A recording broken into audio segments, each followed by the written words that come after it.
Hello all, this is Meenakshi. I hope सबने अच्छे से पेपर आज किया होगा IBPS क्लर्क मेंस का। तो मैंने भी दिया, तो देख लेते हैं क्या एनालिसिस रही या फिर किस हिसाब से सेक्शन वाइज हमारे सेफ अटेम्प्ट्स हो सकते थे। ठीक है, तो सबसे पहले मैं स्टार्ट करती हूँ GA से। तो अगर हम GA की बात करें यहाँ पर, तो नॉर्मल अदर एग्जाम के कंपैरिजन में GA में आपके 30 to 35 डुएबल थे।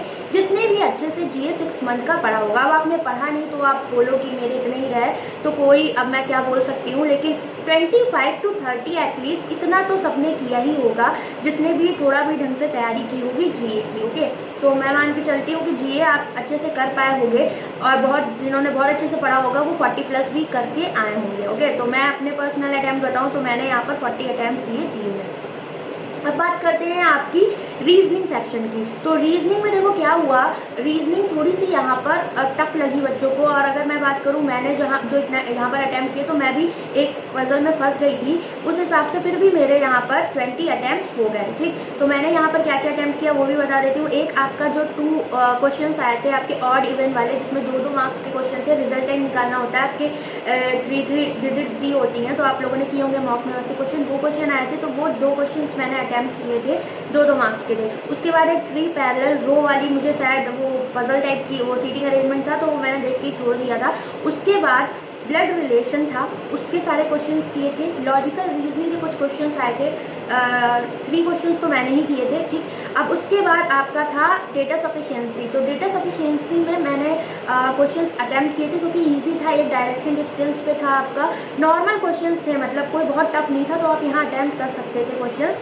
और इसके बाद 2 पजल्स अटैम्प्ट की थी। वो थी, एक थी आपकी जिसमें 3 डेट्स दी हुई थी और 3 मंथ्स दिए हुए थे। ठीक है, तो वहाँ पर आप उसके साथ एक वेरिएबल भी दिया था, वो इजीली आपकी बन जाती 2 केस में, वो हो गया। उसके बाद आता है आपका क्या, अनसर्टेन वाली, वो मैंने छोड़ी थी।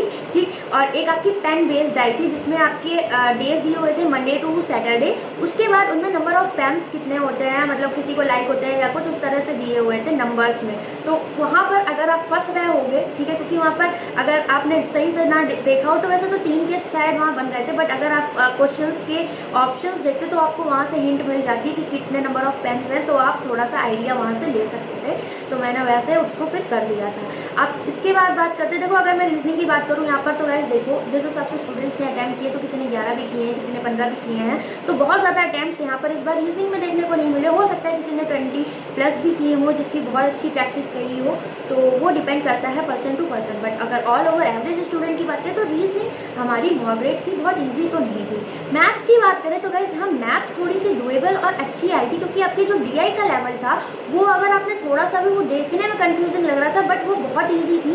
चाहे वो आपकी कैसलेट ले लो दोनों, या फिर आपकी डबल पाई ले लो, या एक आपकी table based drug based I थी। तो एक आपकी बुलेट बेस्ड आई हुई थी जिसमें आपकी नंबर ऑफ बुलेट्स कितनी हिट करती हैं और कितनी मिस हो जाती हैं, वो आपको ABC में निकालना था।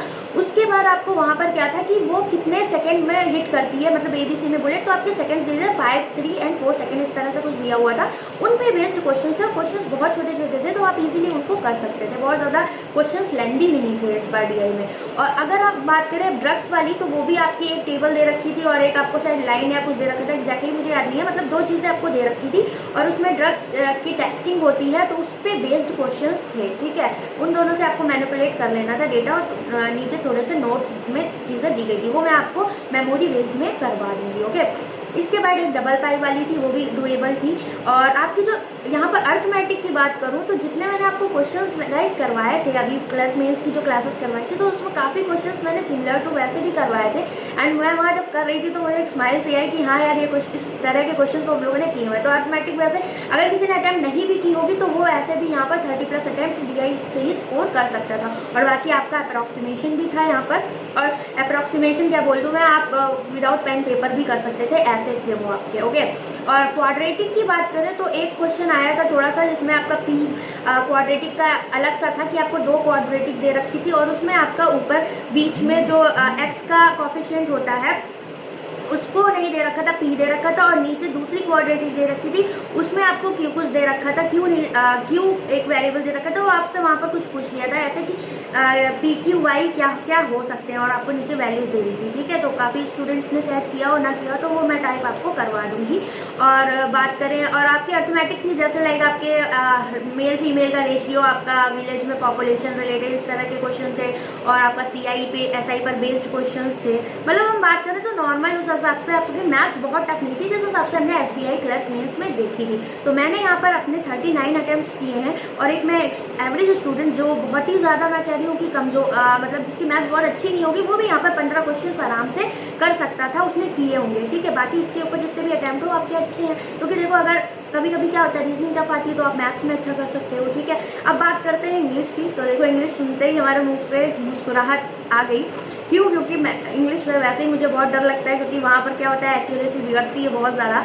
तो मैंने बहुत ज़्यादा अटैम्प्ट नहीं किया, 22 किया। और यहाँ पर देखो आया क्या क्या था, मुझे पैसेज थोड़ा सा ठीक लगे। एक आपका AI बेस्ड था थोड़ा सा पैसेज, और एक आपका सैटेलाइट बेस्ड था, और पैराजंबल बहुत इजी था आपका, ठीक है। उसमें आपका पैराजंबल के तो क्या अरेंजमेंट होता है वो देखना था, और इसमें 1-2 फिलर्स भी दे रखे थे। तो वो एकदम ऐसा फिलर था आया था कि सारे आपके एलिमिनेट हो गए थे, एक ही बचा था। इसके बाद मैं बात करूँ आपका जो मतलब सेंटेंस दे देते हैं, फिर उसके आगे कौन सा बेस्ट सेंटेंस फिट हो सकता है, इस तरह के क्वेश्चंस थे, आपके फिलर्स थे वहाँ पर। और एक तरह का क्वेश्चन था जो मुझे थोड़ा सा नया देखने को लग रहा था, वो था कि आपके जैसे कॉलम आते थे, 2 कॉलम आते थे कि आपको मैच करना होता था कि कौन कौन से इसके साथ A C A B इस तरह से।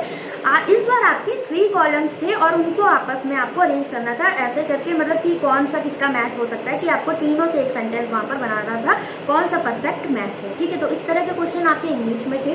तो अगर मैं यहाँ पर बात करूँ ऑल ओवर अटैम्प्ट की, ओके, तो जैसे मैंने यहाँ पर सुना है कि लोगों के अटैम्प्ट और एवरेज स्टूडेंट के, तो मुझे ऐसा लगता है कि जो यहाँ पर सेफ अटैम्प्ट या जिस हिसाब से स्टूडेंट्स करके आए हैं, तो वो आपके 100 to 120 125 के बीच में है, इस हिसाब से अटैम्प्ट सुनने में आ रहे हैं। तो इससे ज़्यादा मुझे हो सकता है किसी ने किए हो, लेकिन एक एवरेज स्टूडेंट के जो अटैम्प्ट्स होते हैं वो मुझे इस तरह से सुनने में आ रहे हैं 100 to 125, ओके।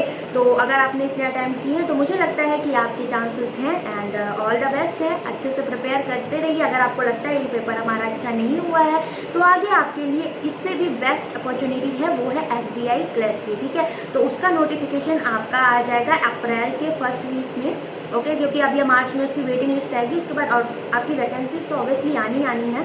और प्रिपरेशन स्टार्ट कर दो, क्योंकि देखो मेंस में यही होता है कि मेंस में आपको ज़्यादा प्रैक्टिस की ज़रूरत होती है। कम से कम 2 से 3 महीने आप लग के मेंस की प्रैक्टिस करोगे, तब आपका मेंस क्या होता है, क्वालिफाई होने लायक बनता है। क्योंकि मेंस अब उतना ईजी नहीं आता, ना ही उतना टफ होता है, बट वही है जिसकी प्रैक्टिस है। क्योंकि देखो अब नंबर ऑफ़ स्टूडेंट्स हर साल बढ़ते जा रहे हैं, वैकेंसीज आपकी कम होती जा रही हैं, तो उस हिसाब से हमें पढ़ाई पर फोकस करने के लिए थोड़ा सा ज़्यादा और एक क्वालिटी स्टडी करना बहुत ज़्यादा यहाँ पर ज़रूरी है, ठीक है। तो ये थी आज की सारी एनालिसिस, और आपने कितने अटैम्प्ट किया आप कमेंट सेक्शन में कमेंट करके ज़रूर बताइएगा। नेक्स्ट वीडियो इसकी क्या आपकी एक्सपेक्टेड कट ऑफ होती है, तो उसको बनाने में वो थोड़ी मेरी हेल्प करेगी कि किस हिसाब से हम लोग एनालिसिस करते हैं। क्योंकि इस बार देखो वैकेंसी कम है, तो ऑब्वियसली आपकी कट ऑफ थोड़ी सी लास्ट ईयर से हाई मुझे लगता है यहाँ पर जाएगी, ओके। तो चलो ऑल द बेस्ट है, बाय बाय, टेक केयर। आप स्टार्ट करेंगे SBI क्लर्क प्रीलिम्स की बेसिक्स क्लासेस, तो मैं आपको बता दूँगी कब से वो मैं स्टार्ट करूँगी, ठीक है।